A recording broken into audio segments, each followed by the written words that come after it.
Hi welcome to Raja movie bytes. Matt Damon and Ben Affleck కలిసి నటించిన the Rip movie అయితే Netflix లో stream అవడం జరుగుతుంది. ఇక వీళ్ళిద్దరి కాంబినేషన్ అంటే మనకి గుడ్ విల్ హంటింగ్ లాంటి క్లాసిక్ మూవీస్ అయితే గుర్తొస్తూ ఉంటాయి. ఇక ఈ మూవీ రివ్యూలోకి వెళ్లే ముందు ఒక మంచి విషయం మాట్లాడుకోవాలి.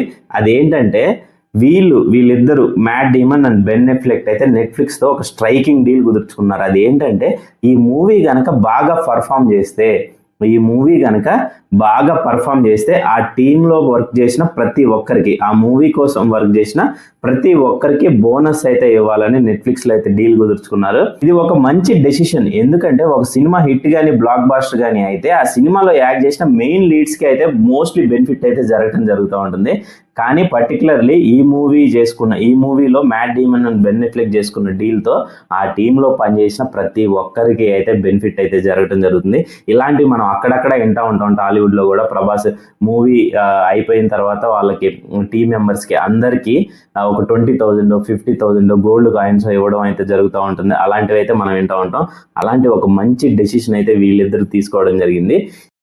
ఓకే, ఇక ఈ మూవీ రివ్యూలోకి వెళ్లే ముందు please subscribe to my YouTube channel Raja movie bites and bell icon మీద క్లిక్ చేసుకోండి. ఫర్దర్ అప్డేట్స్ కోసం లైక్ చేయండి, షేర్ చేయండి, కమెంట్ చేయండి మీకు నచ్చినట్టయితే. సో నేనైతే continues reviews and movies suggestion అయితే ఇస్తూ ఉంటాను. ఈ సినిమా చూశాక నా ఫీలింగ్ ఏంటంటే, మనం యాక్షన్ కోసం వెళ్తే ఆశపడ్డట్టే, డ్రామా కోసం వెళ్తే మాత్రం కిక్ ఉంటుంది. ఇది ఒక మయామి నేపథ్యంలో సాగే కదా. మ్యాట్ డీమన్, బెన్ ఎఫ్లెక్ వీళ్ళిద్దరూ డ్రగ్ స్క్వాడ్స్. ఓకే, సో వీళ్ళు ఒక ఇంట్లో రైడ్కి వెళ్ళినప్పుడు వీళ్ళకి ఒక భారీ మొత్తంలో డబ్బు దొరుకుతుంది అనమాట. సో ఆ డబ్బు చుట్టూనే తిరుగుతుంది ఈ సినిమా అంతా. ఆ డబ్బు చుట్టూ రాజకీయం, ఆ టీంలో ఉన్న ఒకళ్ళ మీద ఒకళ్ళకి అనుమానం, ఒక ట్రిక్కీ గేమ్లో అయితే సాగుతూ ఉంటుంది. ఇక పర్ఫార్మెన్స్ విషయానికి వస్తే మ్యాట్ డీమన్, బెన్ ఎఫ్లెక్ వీళ్ళిద్దరు real life friends. Okay, so కాబట్టి జనరల్గా యాజ్ యూజువల్గా వీళ్ళిద్దరి మధ్య కెమిస్ట్రీ అయితే అదిరిపోయింది. ఇక మిగతా క్యాస్ట్ అండ్ క్రూ అయితే అందరూ బాగానే చేశారు. So every one did very well. But పర్సనల్గా నేనైతే ఎక్స్పెక్ట్ చేయడం చాలా యాక్షన్ అయితే ఉంటుందని ఎక్స్పెక్ట్ చేశాను. కానీ అంత యాక్షన్ లేదు, డ్రామా ఉంది. ఓన్లీ చివరిలో ఒక 10-15 మినిట్స్ అయితే యాక్షన్ ఉండడం జరిగింది.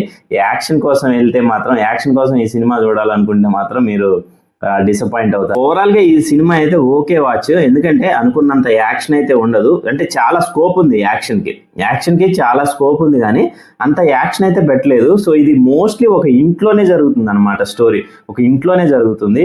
ప్యూర్ డ్రామా డబ్బు చుట్టూ జరిగే ఒక ప్యూర్ డ్రామా. సో ఫైనల్ గా ఆ డబ్బుని ఎవరు దోచుకోవాలనుకున్నారు, అసలు దొంగ ఎవడు, ఆ డబ్బుని ఎవరికి పట్టిస్తారు చివరికి అనేది స్టోరీ. సో ఓవరాల్ గా ఓకే, ఒకసారి చూడొచ్చు. వీకెండ్ మీకు జస్ట్ ఒక 1 hour 45 minutes టైం ఉంటే అయితే చూడొచ్చు. 1 hour 45 minutes అంటే మన రాజా సాబ్ సెకండ్ హాఫ్ లెంత్ అనమాట.